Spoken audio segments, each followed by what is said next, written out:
बिस्मिल्लाहिर्रहमानिर्रहीम। अस्सलाम वालेकुम नाजरीन, मैं हूं जीएम जमाली और आप देख रहे हैं डिजिटल के सबसे बड़े चैनल न्यूज़ पाकिस्तान का प्रोग्राम ए टू जी। नाजरीन, ईरान के सुप्रीम लीडर आयतुल्लाह ख़ामेनी ने कहा है कि सेवनी दुश्मन को सज़ा देने का अमल जारी है। अपने एक बयान में आयतुल्लाह ख़ामेनी ने कहा कि सेवनी दुश्मन को उसके जुर्म की सज़ा दी जा रही है। इससे कबल ईरान ने एक बार फिर इसराइल पर मिसाइलों की बारिश कर दी, जिसके नतीजे में जनूबी इसराइल के इलाके बेरशीबा, देमुना, बेरसबी और मज़ाफ़ात में भारी नुकसान हुआ, जबकि 5 अफराद ज़ख्मी भी हो गए हैं। इसराइली अफ़वाज ने ईरान से दागे गए बैलिस्टिक मिसाइल की तस्दीक भी कर दी है। दरअसल ये खबर भी बहुत अहम है कि इसराइली हक्काम ने तस्लीम किया है कि वक्त गुजरने के साथ साथ इसराइल का मिसाइली दिफाई निज़ाम गैर मौसर होता जा रहा है। गैर मुल्की मीडिया के मुताबिक इसराइली इंटेलिजेंस हक्काम ने तस्लीम किया है कि ईरान की जानिब से दागे जाने वाले मुख्तलिफ मिसाइल हमलों से इसराइली मिसाइली दिफाई निज़ाम की सलाहियतें मुतासर हो रही हैं। इसराइली हक्काम ने गैर मुल्की मीडिया को बताया कि ईरान के तेज़ रफ्तार मिसाइलों ने अपने अहदाफ की जानिब जाते हुए इसराइली मिसाइली दिफाई निज़ाम को ज़्यादा वक्त नहीं दिया। हक्काम ने तस्लीम किया कि अब इसराइली मिसाइली दिफाई निज़ाम महज 65% ईरानी मिसाइलों को रोक पा रहा है, जबकि इससे कबल ये शरह 90% थी। इसराइली हक्काम ने यह भी माना है कि वक्त गुजरने के साथ साथ ईरानी बेहतर और तेज़ रफ्तार मिसाइलों का इस्तेमाल बढ़ा रहे हैं, जिससे निपटने के लिए इसराइली सिस्टम को 6 से 10 मिनट का वक्त मिल पाता है। सबसे अहम बात यह है कि ईरानी अपने मिसाइलों की रहनुमाई के लिए आखिरी मरहले का इस्तेमाल करते हैं, जिसकी वजह से ईरानी मिसाइल दुरुस्त अंदाज में अपने हदफ को तबाह कर पाते हैं।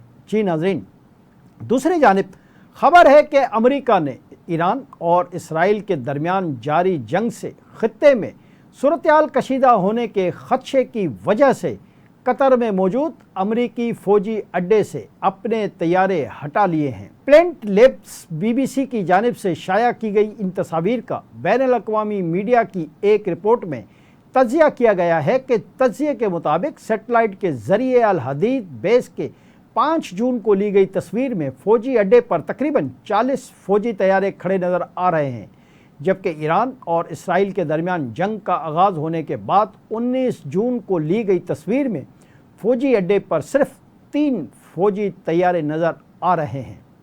इस हवाले से कतर में मौजूद अमरीकी सफारत खाने ने जुमेरात को ये ऐलान भी किया है कि खित्ते में जारी कशीदगी के पेश नज़र अमरीकी फ़ौजी अड्डे तक रसाई महदूद होगी। अमरीकी सफारत खाने ने फ़ौजी एहलकारों को चौकन्ना रहने की हिदायत भी जारी की हैं।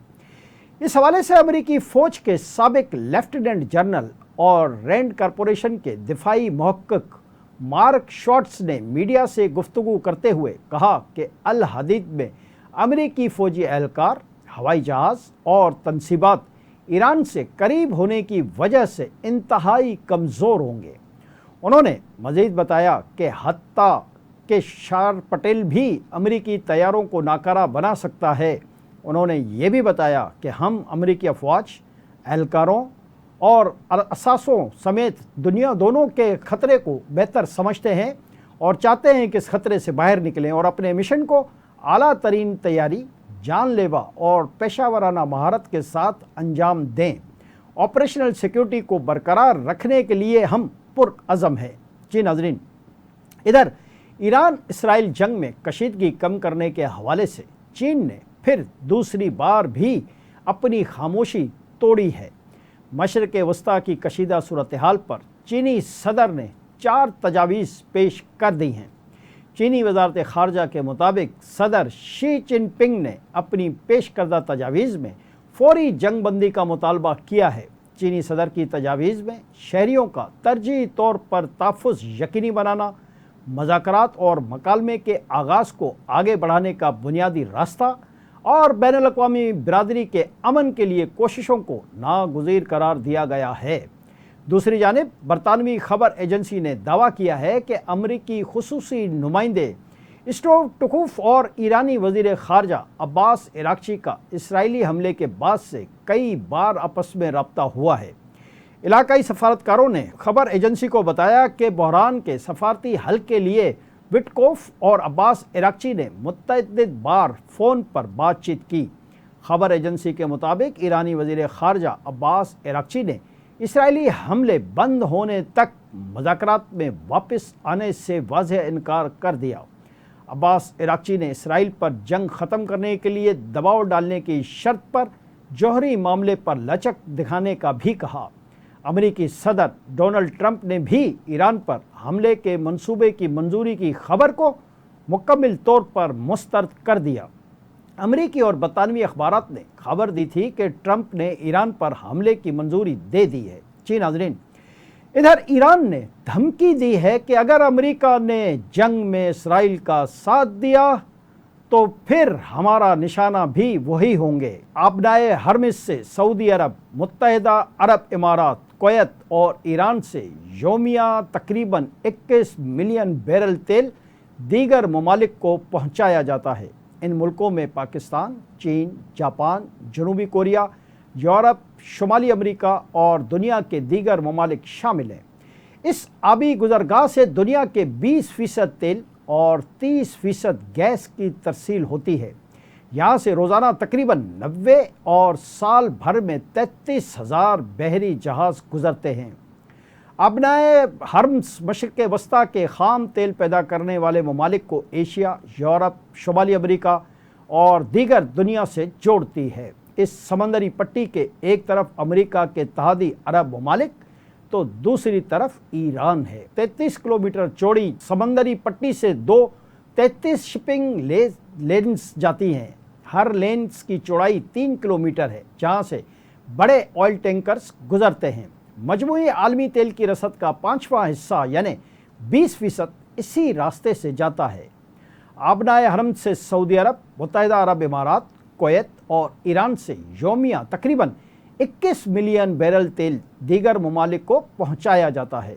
दुनिया में सबसे ज़्यादा LNG बरामद करने वाला मुल्क कतर भी अपनी बरामदात के लिए इसी गुजरगाह पर इन्हिसार करता है।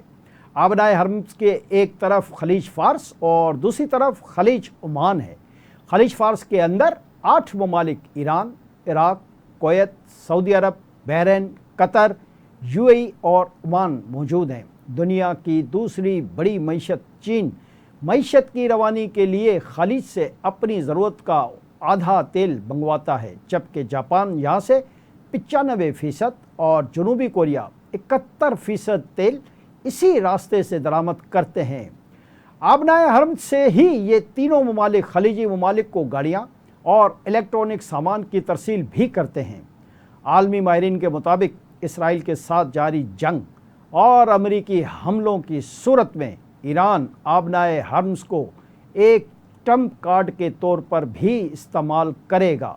वो बारूदी सुरंगें बिछाने के अलावा आबदोज़ें, एंटी शिप मिसाइल और जंगी कश्तियां भी तैनात कर सकता है। नतीजा ये निकलेगा कि तेल का बहरान दुनिया भर में पैदा होगा और कीमतें $130 फ़ी बैरल तक जा सकती हैं। दफाई माहिरीन के मुताबिक आबनाए हरम सिर्फ ईरान के लिए एक चौक पॉइंट ही नहीं बल्कि दुनिया की लाइफ लाइन है। माहिरीन का कहना है कि इस आबी गुजरगाह की बंदिश के नताइज ईरान के लिए इंतहाई खौफनाक होंगे। जी नाज़रीन, इस सिलसिले में ये खबर भी अहम है कि इसराइल ने ईरान के ख़िलाफ़ जंग का जवाब न्यूक्लियर हथियार बनाने की कोशिशों को करार दिया। ताहम न्यूक्लियर बम रखने वाला इसराइल मशरिक़ वस्ता की वाहिद न्यूक्लियर पावर है। इमाराती अखबार द नेशनल के मुताबिक ईरान न्यूक्लियर बम बनाकर मशरिक़ वस्ता में ताकत का तवाज़न बदलेगा। इसराइल ने कभी सरकारी तौर पर न्यूक्लियर हथियार रखने का इतराफ़ ही नहीं किया। इसराइल के पास 90 न्यूक्लियर वॉर हेड्स हैं। इसराइली शहर देमुना में जौहरी प्लांट्स हैं। इसराइली निगियो के सेरा में न्यूक्लियर रिसर्च सेंटर खुफिया ऑपरेशन करता है। इसराइली न्यूक्लियर प्रोग्राम 1952 में एटॉमिक एनर्जी कमीशन के क़याम के साथ ही शुरू हुआ था। امریکہ کی آرمز کنٹرول ایسوسی ایشن نے انکشاف کیا ہے کہ اسرائیل نے 60 کی دہائی سے دیمونا میں نیوکلیئر ری ایکٹر اور زیر زمین پلوٹینیم علیحدگی کا پلانٹ آپریشنل کیا۔ اسرائیل نے کبھی جوہری عدم پھیلاؤ معاہدے میں شمولیت ہی اختیار نہیں کی۔ اخبار کے مطابق ایران نے 1968 میں جوہری عدم پھیلاؤ کے معاہدے پر دستخط کیے تھے۔ ایران کو نیوکلیئر صلاحیت حاصل کرنے سے روکنا اسرائیل کا اولین مقصد ہے۔ اسرائیل سینکڑوں نیوکلیئر وار ہیڈز تیار کر سکتا ہے۔ اسرائیل 7 دہائیوں میں کئی لاکھ فلسطینی اور عرب عوام کا قتل کر چکا ہے۔ اسرائیل اپنے دفاع کے حق کا جواز بنا کر ملکوں کو نشانہ بناتا رہا ہے۔ آج کے لیے اتنا ہی۔ اگلے پروگرام تک کے لیے اپنے میزبان جی ایم جمالی کو اجازت دیجیے۔ اللہ حافظ۔